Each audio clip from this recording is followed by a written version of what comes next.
You dreamed of making these playful memories with your child, but now that they are here, you are feeling run dry and dreading playtime. As an occupational therapist and a parent educator, I know firsthand how many well-engaged, energetic parents often hit this wall of, I just don't want to play anymore. Today we're going to be talking about 3 ways to overcome this that I've seen work for families time and time again. The first one, you've probably heard it, but you need to fill your own cup before you can pour into your children's. We often hear that we need to put our own emergency mask on before we can put our kids on, but this really is true when it comes to playtime. If we are with our children all of the time, if we're with them in the daytime, maybe we're not going out to work, or the work that we're doing is more individual, so it's not necessarily with a group of people, it can feel like you live in a children's world, and we're actually not children. As much as we love our children, as much as we love to engage with our children, we're not children. So baking into our daily lives habits and flows and rhythms that also involve us as a parent and take care of our own adult needs can be so transformative to when it actually comes down to playtime. Now, this doesn't have to be something that takes up hours and hours of your day. Often it's the small things that we can actually incorporate alongside something else that really make the difference. For me personally, I know making time for socializing, like whether it comes down to prioritizing that we're going to be having a group family get together instead of just going somewhere special for the kids, we're going to places where our social needs can also be met, is incredibly helpful.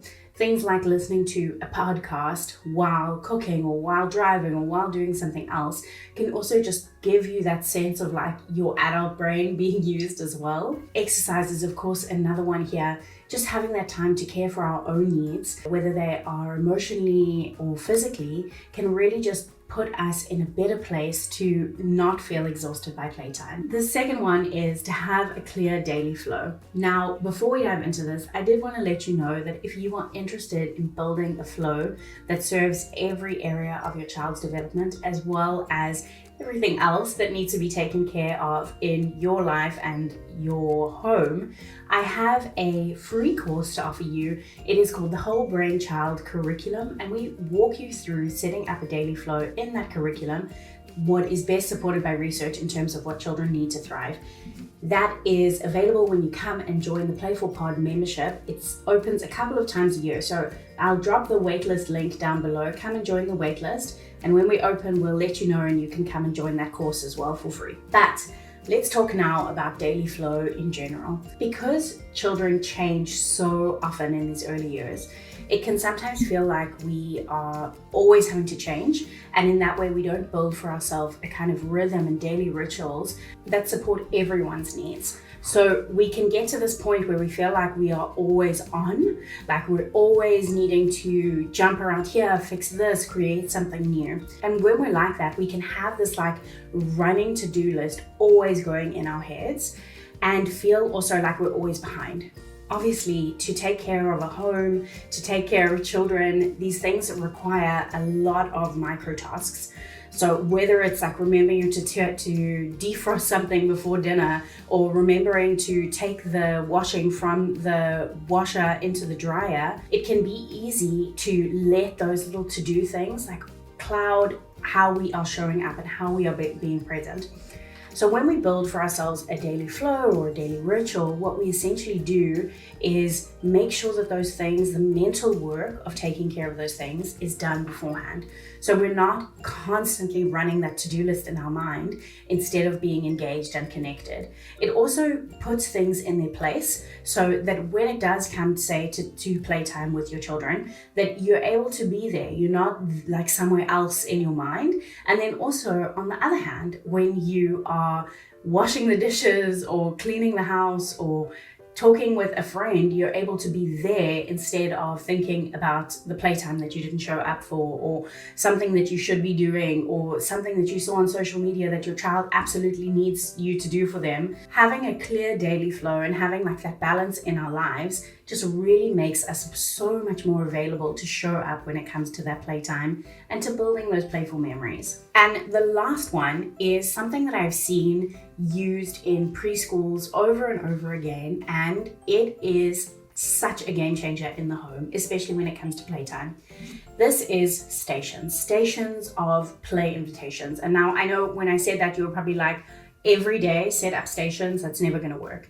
But just hear me out on how we actually build this up, how we start doing it, because it's going to actually be so much less work for you, and it's going to get your child playing independently for longer periods of time, and it's going to make playtime easier overall. So, okay, in preschools, if you go into like the average preschool in the morning, you will see that there are like 4 or 5 tables set up, and each table has a different task on it. It is clear to the children, because they've done these tasks for a while or they're part of the preschool, exactly what the thing that you do at this table is. And then they also know as they go in that there is something waiting for them. It's kind of like a buffet, right? It's a completely different experience to eating than ordering off a menu. And the same is true for when it comes to these stations with our children in play.